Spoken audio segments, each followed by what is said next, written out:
आज दूर दराज बैठे हुए लोग ये समझते हैं कि फ़िलिस्तीन में जो कुछ भी चल रहा है वो उनका इलाकाई झगड़ा है, उनके बॉर्डर का मसला होगा, जैसे हमारे लिए कश्मीर का मसला बनता है। ऐसा नहीं है मेरे अजीजों, ये बहुत पुरानी तारीख है।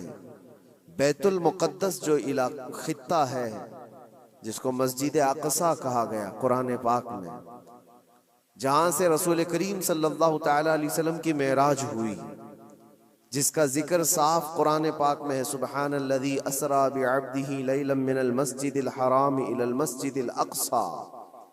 पाक है वो ज़ात जिसने अपने बंदे खास को एक रात मस्जिद हरम से, जो मक्का में, मस्जिद अक़सा तक का सफर कराया। मस्जिद अक़सा क्या है? कुरान कहता है अल्लज़ी बारकना हौलहू, जिसके इर्द गिर्द हमने बरकत रखी है, जिसके इर्द गिर्द बरकतें रखी गई हैं। तो मस्जिद अक़सा ये कल परसों वाली, साल 2 साल पहले वाली या 100-200 साल पहले वाली मस्जिद का नाम नहीं है।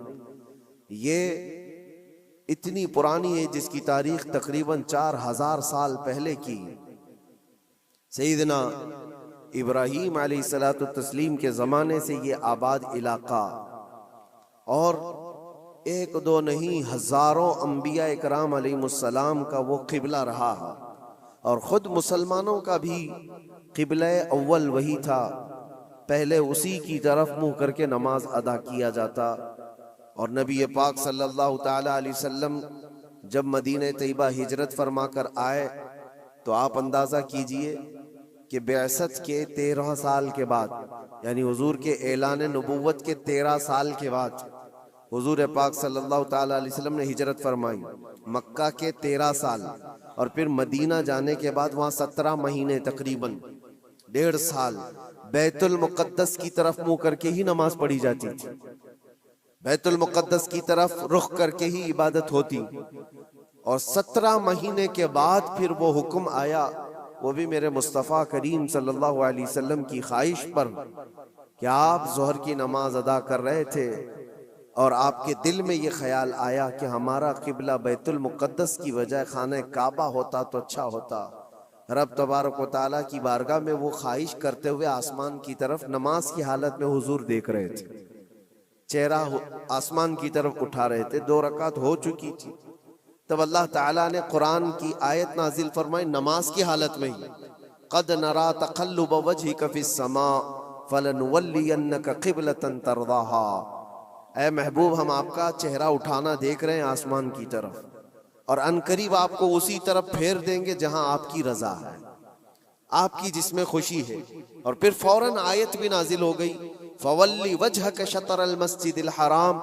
देर किस बात की महबूब, अभी आप अपना चेहरा खाने काबा की तरफ फरमा लें। बैतुल मुक़द्दस सामने है तो खाने काबा बिल्कुल अपोजिट में। हुजूर अकरम सल्लल्लाहु अलैहि वसल्लम 2 रकात के बाद नमाज की हालत में ही घूम गए, और उसके बाद बाकी की 2 रकात खाने काबा की तरफ मुंह करके पढ़ाई। तो क़िबला तो जो बदला वो नबी पाक सल्लल्लाहु अलैहि वसल्लम के ज़माने में 17 महीने नमाज मदीने में पढ़ने के बाद, लेकिन उससे पहले बैतुल मुक़द्दस क़िबला अव्वल रहा। बैतुल मुक़द्दस अंबिया इकराम का मस्कन है, तकरीबन 30,000 के करीब अंबिया इकराम अलैहिस्सलाम उसके इर्द गिर्द हैं बैतुल मुक़द्दस के। और वो उसको कुरान पाक ने अर्ज़े मुक़द्दस कहा है, अर्ज़े मुक़द्दस भी कुरान पाक में उसका जिक्र है। मसला ये है कि वहाँ पर दुनिया के 3 बड़े पुराने जो अदियान हैं, उनका वो महवर और मरकज़ बनता चला जाता है। यहूदियत, ईसाइयत और मुसलमानों के लिए, सब के लिए वो मुक़द्दस है, मोहतरम है, मुतबर्रक है। यहूदी भी उसको मुक़द्दस मानते, उनका भी क़िबला रहा, और ईसाई भी उसको अपना मुक़द्दस और मोहतरम इबादत गाह के तौर पर देखते हैं, इसलिए कि ईसा अलैहिस्सलाम की विलादत भी वहाँ करीब में हुई बैतुल लहम में, और ईसाइयों के लिए भी वो एक मरकज़ की हैसियत रखता है। और ये आसमानी मज़ाहिब में ईमान वाले मुसलमानों के लिए भी वो मुक़द्दस व मुतबर्रक है। उसकी वजह चाहे जो भी हो, कुरान पाक में उसका जिक्र है और नबी पाक सल्लल्लाहु अलैहि वसल्लम ने वहां से मेराज फरमाई, मेराज का सफर शुरू फरमाया।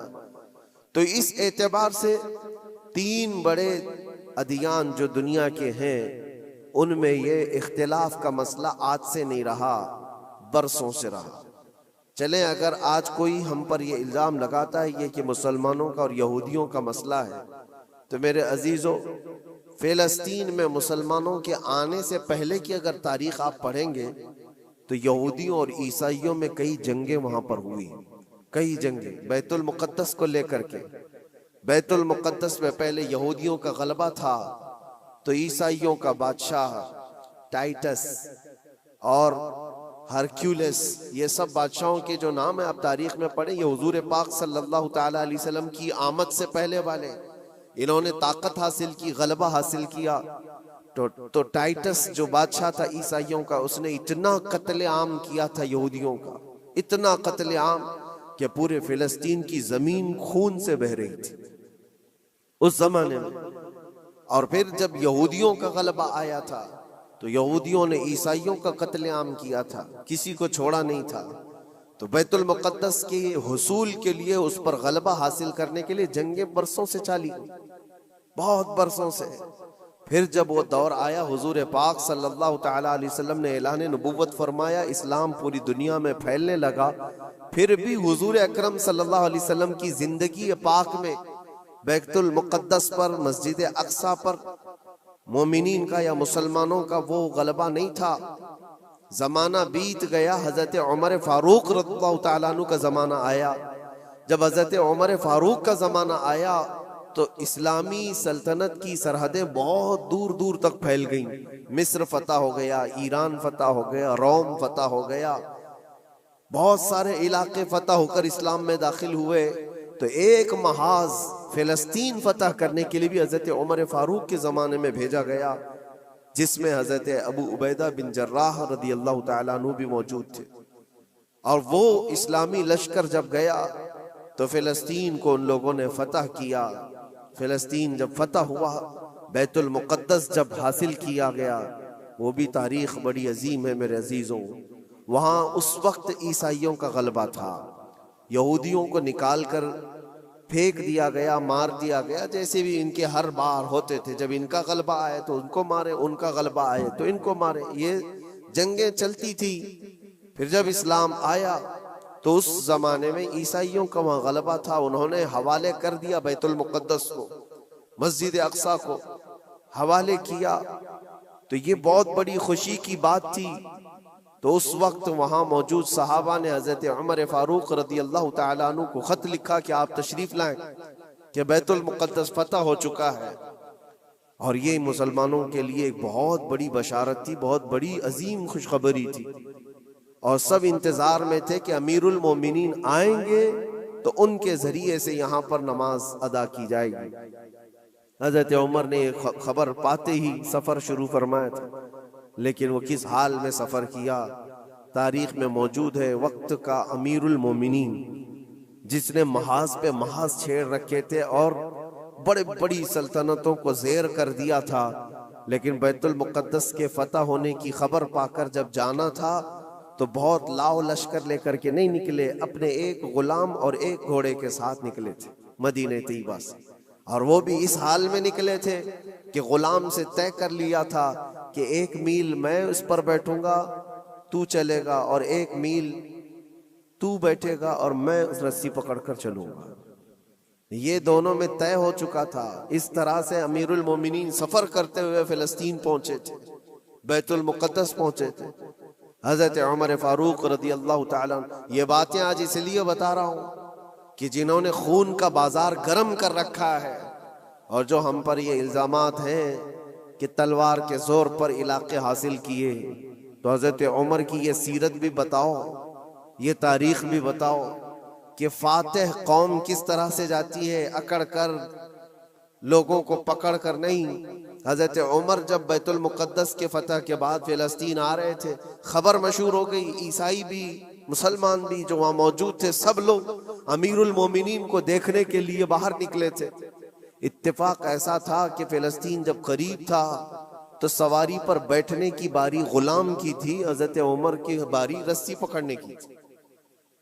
वो रस्सी पकड़ करके वहां करीब पहुंचे तो लोगों ने ये सोचा जो सवारी पर बैठा है वो अमीरुल मोमिनीन है।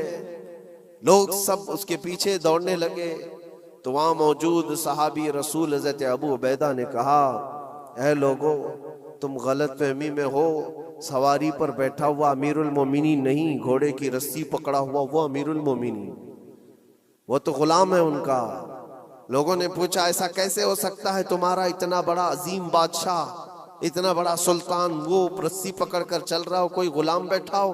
कहा यही तो इस्लाम का आदल है, फारूक आजम का आदल है। उन्होंने ये तय किया है कि रास्ते में दोनों बराबर के सफर में हिस्सेदार होंगे, थोड़ा आराम तुम करोगे, थोड़ा आराम हम करेंगे। इन अखलाक को देखकर मौजूद कई लोगों ने इस्लाम कबूल किया था। हज़रत सैयदना उमर इब्न खत्ताब रदी अल्लाह ताला अन्हु उसी मौके पर यह भी इरशाद फरमाते हैं, लोगों ने जब ये देखा अमीरुल मोमिनीन कहकर पुकारा तो आपकी आंखों में आंसू आए। फतह बैतुल मुकद्दस के मौके पर मेरे अजीजों, हो सकता है किसी का सीना चौड़ा हो जाए कि बैतुल मुकद्दस फतह कर लिया है, अब हमने मुसलमानों का क़िबला अव्वल वापस आ गया है। इसलिए कि तारीख में पहले से मौजूद है और बाद में भी कि जिस बादशाह ने वहां पर चढ़ाई की और फतह किया, गलबा हासिल किया, उसने क्रूरता ऐसी दिखाई कि सारे लोगों पर ये धोस जमाना चाहा कि ये मेरी ताकत का नशा देख लो, मैं जब ताकत से चढ़ाई करता हूं तो क्या हालात होते हैं। सबको, जिस बादशाह ने भी बैतुल मुकद्दस पर चढ़ाई की है उसने अपना गुरूर और अपना घमंड लोगों को दिखाया। ये अमीरुल मोमिनीन उमर इब्न खत्ताब थे, जब बैतुल मुकद्दस फतह होने के बाद आए थे तो आंखों में आंसू थे और रोते हुए लोगों से कहा, ऐ लोगों, मेरी कोई हैसियत नहीं, मैं तुम्हें बताता हूं, मैं खत्ताब का बेटा उमर हूं। बचपन में मुझसे 2 बकरियां नहीं संभली जाती थी, मेरे बाप मुझे मारते थे, जब बकरियां मैं नहीं संभाल पाता तो रोज मार खाता था। और आज अल्लाह के फजल से पूरे इलाके, मिस्र, यमन, इराक, ईरान, रोम, अब ये फिलिस्तीन, अरब, हिजाज, तकरीबन आज की 6 कंट्री जिसका रकबा 36 लाख स्क्वायर किलोमीटर के आसपास होता है। हजरत उमर कहते ये पूरा इलाका आज तन्हा उमर उसको हाँक रहा है और हमारी निगरानी में है। इसलिए नहीं है कि खत्ताब का बेटा उमर है, इसलिए कि मोहम्मद अरबी का गुलाम उमर इब्न खत्ताब हुजूर अकरम सल्लल्लाहु तआला अलैहि वसल्लम से वाबस्ता हूँ, तो अल्लाह तबारक व तआला ने ये ताकत और क़ुव्वत और ये गलबा अता किया है। एक मुख्तसर सी तारीख में आपके सामने रखते आ रहा हूँ। फिर हज़रत उमर फारूक रज़ियल्लाहु तआला अन्हु के फतह के बाद बैतुल मुक़द्दस में तकरीबन 200 साल तक इसी तरह का मामला रहा, फिर ढीला हो गया, फिर ईसाइयों का गलबा आया, ईसाइयों ने दोबारा बैतुल मुक़द्दस को हासिल किया, फिर वो भी 100 साल के ऊपर ज़माना बीत गया। फिर बैतुल मुक़द्दस के हुसूल के लिए जगह जगह मुसलमानों में बहुत सारे महाज निकले, लेकिन अल्लाह ताला ने दोबारा फतह बैतुल मुक़द्दस का सहरा सुल्तान सलाहुद्दीन अय्यूबी को अता फरमाया। वो एक जर्नेल थे, इस्लाम के निडर थे और बहादुर, अजीम बहादुर, जिन्होंने अदल व मसावात तो ऐसे किए हैं। ईसाइयों ने भी आज अपनी किताब में लिखा है, हमने ऐसा कोई सिपह सालार दुनिया में देखा नहीं जैसा सलाहुद्दीन था। सलाहुद्दीन ने अपने नफ्स के लिए, अपनी जात के लिए किसी एक को भी मारा नहीं, किसी एक को भी बंधक नहीं बनाया। बेशुमार लोग जो ईसाई थे वहां पर, उनको माल जायदाद जो चाहिए वो सब देकर के आजाद किया। कहा कि सिर्फ बैतुल मुक़द्दस ये मुक़द्दस जगह है, इसकी गंदगी और इसकी नापाकी मैं नहीं देख सकता। बाकी जब बैतुल मुक़द्दस फतह हुआ था सलाहुद्दीन के जमाने में, तो उस वक्त आम ऐलान था जिसको जो ले जाना है ले जाए। दरवाजों से सोने के जो नक्श थे, ईसाई जब भाग रहे थे वो भी खुरच करके निकाल रहे थे ले जाने के लिए, जो हाथ में आए वो सब। लेकिन सलाहुद्दीन ने मना किया था, किसी को कुछ न पूछा जाए, माल और जायदाद, दुनिया की दौलत सब उन्हें मुबारक हो, अल्लाह का ये मुकद्दस घर हमारे हिस्से में आया। ये भी तारीख मौजूद है। और सलाहुद्दीन अय्यूबी, सैयदना उमर इब्न खत्ताब रज़ियल्लाहु ताला अन्हु के ज़माने की ये फतह याबियाँ, ये दौरे इस्लाम में है मुसलमानों के लिए। फिर ज़माना बीतता गया और फिर ये इन्हीं हालात में बिहम्दी ताला तकरीबन 1000 साल चल पड़े। तकरीबन पूरे 1000 साल भी नहीं, लेकिन जब ये वर्ल्ड वार हुई फर्स्ट, उसके बाद पूरी दुनिया में खिलाफत उस्मानिया का दबदबा ख़त्म हुआ, तो दोबारा फिर ये सारी जो दसीसाकारी है आज जो आप देख रहे हैं। सबसे पहले बेघर थे जो यहूदी पूरी दुनिया में, जिनके लिए ठिकाना नहीं था, कोई जगह नहीं थी। इन्होंने एक मुआहिदे के तहत 4000 यहूदियों को सिर्फ फिलिस्तीन में बसाने की इजाज़त मांगी थी। उस वक्त अरब भी गैर मुनक़सिम था, बटा हुआ नहीं था, पूरा अरब एक था। फिलिस्तीन, जॉर्डन, मुल्क शाम, ये सब इलाके मिले हुए थे, एक ही खिलाफत के अंदर आते थे, खिलाफत उस्मानिया के अंदर। उस वक्त सिर्फ 4000 लोगों को वहां बसाने की इजाजत ली गई थी। उसके बाद फिर 4000 लोगों से ये आबादी बढ़ते हुए दुनिया के हर कोने से ये माइग्रेट करना शुरू किए, हिजरत करने लग गए। और धीरे धीरे धीरे करते करते 1912 से लेकर 1947 तक इन यहूदियों की जगह जगह से हिजरत हुई और वो जा कर के उस जगह जमा हुए। और आज जो एक खित्ता आप देख रहे हैं इजराइल नाम से, हकीकत में इजराइल नाम से कोई वजूद ही नहीं था, वो पूरा फिलिस्तीन था, पूरा फिलिस्तीन। थोड़े थोड़े थोड़े इलाके में बसते बसते बसते उन लोगों ने पूरे इलाके को ऑक्यूपाई कर लिया, पूरा कब्जा किया और अपनी एक सल्तनत बनाई, अपना एक मुल्क बनाया और ऐलान भी कर दिया, पूरी दुनिया में ऐलान किया, अपनी एम्बेसी खोली, सिफारत खाने खोले। लेकिन हैरत की बात है कि फिलिस्तीन को ऐसा दबा दिया गया, उसका अब उसकी अपनी कोई हुकूमत नहीं, उसकी अपने कोई इख्तियारात नहीं, वो नाम के लिए एक इलाके में बस सिमट गई है। और एक छोटा सा इलाका अब बच गया वेस्ट बैंक का और गजा का, जहां आज लड़ाइयां हो रही हैं, जहां बम बारूद बरसाए जा रहे हैं, ये थोड़ा सा इलाका बचा रह गया है। मेरे अजीजों, ये एक तारीख है जो मैं आज आपको मुंतकिल कर रहा हूँ, इसलिए कि नए बच्चों को, नई जनरेशन को तारीख से बहुत कम दिलचस्पी है। ये इंटरनेट की दुनिया में रहने वाले लोग, आप ये बात याद रखें, ये विरासत के तौर पर हमने आज तक मुंतकिल होती आई तारीख। इसलिए बता रहा हूँ कि वहाँ पर जो झगड़ा है, वहाँ पर जो हालात बने हुए हैं, वो आज कल के नहीं है, सदियों से मौजूद है, कई सैकड़ों सालों से मौजूद है। और अल्लाह के नबी सल्लल्लाहु अलैहि वसल्लम की एक बशारत भी सुना कर जाता हूँ। नबी पाक सल्लल्लाहु अलैहि वसल्लम ने फरमाया, मेरी उम्मत में एक जमाअत ऐसी रहेगी क़यामत तक जो बैतुल मुक़द्दस की हिफाजत के लिए लड़ती रहेगी, और उनके मुखालिफीन का धोखा देना, उनके मुखालिफीन का उन पर हमला करना उनको कुछ नुकसान नहीं देगा, वो ईमान पर वैसी ही जमे रहेंगे। ये हुजूर पाक की बशारत है। नबी पाक सल्लल्लाहु अलैहि वसल्लम ने फरमाया है कि वो दिमाश्क या बैतुल मुक़द्दस के आसपास लोग होंगे, अपनी जानों का नजराना देते। और हुजूर ने ये जब गारंटी दे दी तो फिर कहने की क्या बात है। हुजूर ने फरमाया, क़यामत तक वो जमात हक पर कायम रहेगी। किसी और के लिए इतनी गारंटी मिलती है? हदीस पाक में हुजूर ने फरमाया, उनके लिए वो एक जमात ऐसी होगी, क़यामत तक वो हक पर कायम रहेंगे, हक पर कायम रहेंगे बैतुल मुक़द्दस की हिफाजत के लिए। आज उन लोगों के हालात देखते हैं हम।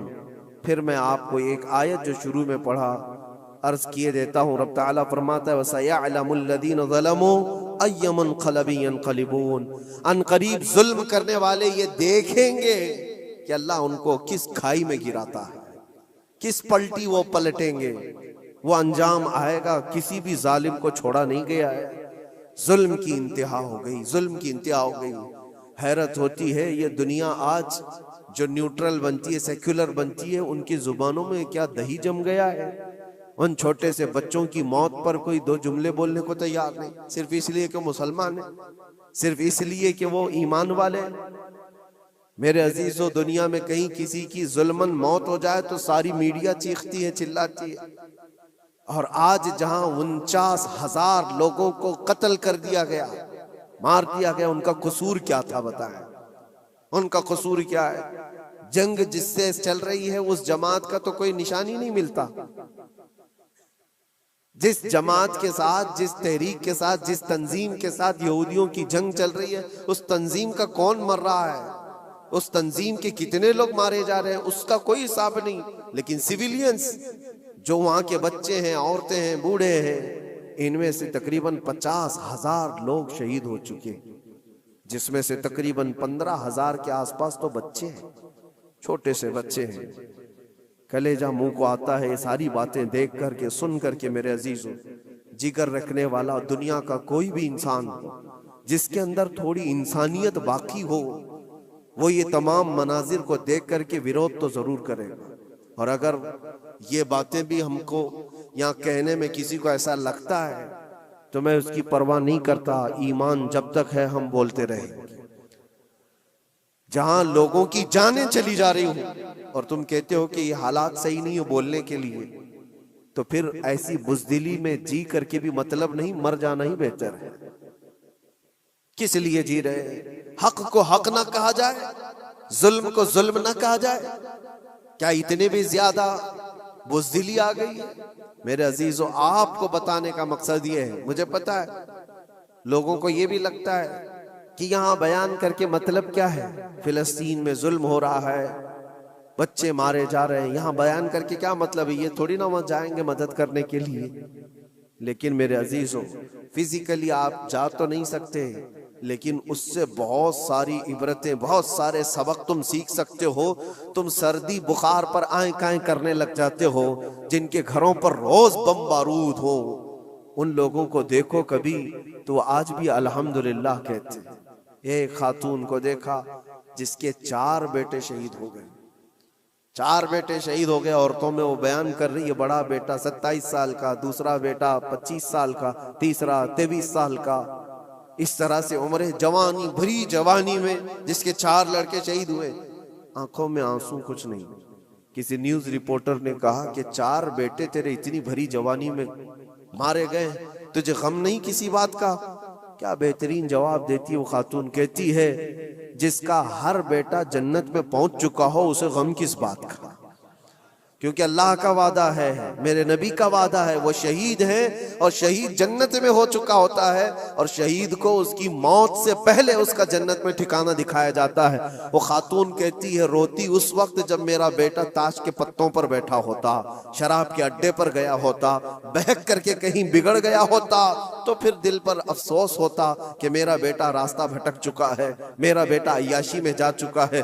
लेकिन जिस माँ को ये यकीन है कि उसके जीते जी उसका बेटा जन्नत में पहुंच चुका है, तो फिर गम किस बात का? मैं तो उनके सदक़े में दुआ करती हूँ कि मौला उनके रास्ते मुझे भी वहां तक पहुंचा। ये ईमानी जज्बा है मेरे अज़ीज़, ईमानी जज्बा है। अल्लाह ताला ने उन्हें सब्र दिया है। तो मैं ये चीजें इसलिए बता रहा हूँ कि आप छोटी मुसीबतों को बहुत बड़ी बना करके समझते हैं कि हालात बहुत खराब हैं। ऐसे हालात खराब हैं आपके पास, आपके लिए।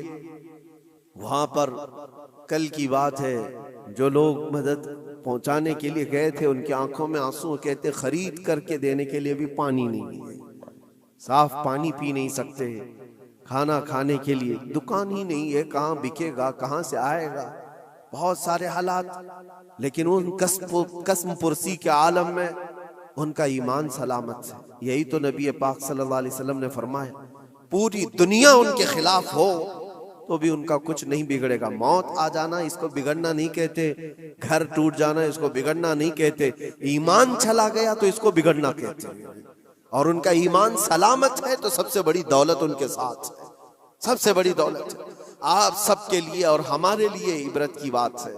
आज यौमुल कुद्स है, आज पूरी दुनिया ये अलविदाई जुमा को कुद्स की हिफाजत का दिन कहकर मनाती है। आप सब अल्लाह की बारगाह में दुआ गो हो जाएं और अल्लाह करीम की बारगाह में गिड़गिड़ा करके मांगे कि मौला क़िबले अव्वल बैतुल मुक़द्दस को फिर से हमारे हक में अता फरमा दे। और उसके लिए जिन्होंने अपनी जानों का नजराना पेश किया, अपने माल और जायदाद, अपने बच्चे, अपने अजीज और अकारिब खोए, ऐ करीम खुदा दुनिया में भी और आखिरत में भी उनको अजर अजीम अता फरमा। वहाँ के शहीदों की शहादत को कबूल फरमा ले अल्लाह, उनके बीमारों को शिफा दे दे, उनकी औरतों को सहारा दे दे मौला करीम, उनके रिज्क के असबाब पैदा करते हैं। ऐ रब्बल आलमीन, रमज़ान का ये आखिरी अशरा है, ईद की खुशियाँ सब घरों में आती हैं, उन बच्चों के घरों में भी ईद की खुशियाँ पहुँचा दे जिनके बाप और जिनकी माएँ रमज़ान में जा चुकी हैं। ऐ करीम खुदा रहमर राहिमीन, मौला तेरे हबीब पाक सल्लल्लाहु तआला अलैहि वसल्लम की उम्मत पाक पर रहम करम फरमा दे। अल्लाहुम्मा रहम उम्मत सय्यिदिना मुहम्मदिन सल्लल्लाहु अलैहि वसल्लम रहमतन आम्मा, अल्लाहुम्मा अग़फिर उम्मत सय्यिदिना मुहम्मदिन सल्लल्लाहु अलैहि वसल्लम मग़फ़िरतन आम्मा व सल्लल्लाहु तआला अला खैरि खल्क़ि मुहम्मद व आलिहि व अस्हाबिहि अजमईन। रमज़ान के मुतालिक भी बाज़ाब्ता अल्लाह तबारक व तआला ने खुसूसियत के साथ बयान फरमाया।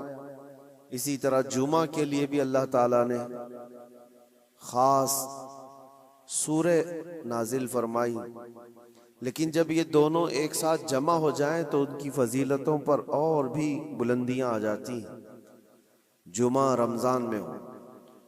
और फिर अल्लामा इब्ने रजब हम्बली फरमाते हैं कि जब ताक रातों में से कोई एक रात जुमा की रात को आ जाए तो गालिब गुमान ये है कि लैलतुल क़द्र उसी रात को होगी।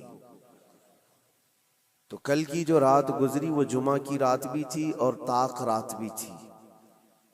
तो ये दोनों के जमा होने पर बुजुर्गों ने फरमाया लैलतुल क़द्र वाली जो फजीलत है जिस शब के लिए गालिब गुमान है कि वही हो सकती है।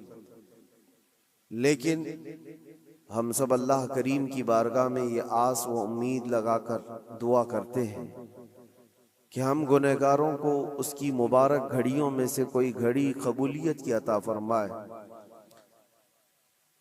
और आज के दिन के मुतालिक ये भी फरमाया गया कि जुमा यानी सूरज गुरूब होने से पहले पहले एक घड़ी ऐसी आती है जिसमें अल्लाह ताला बंदे की हर दुआ कबूल फरमाता है, कबूलियत का वक्त होता है।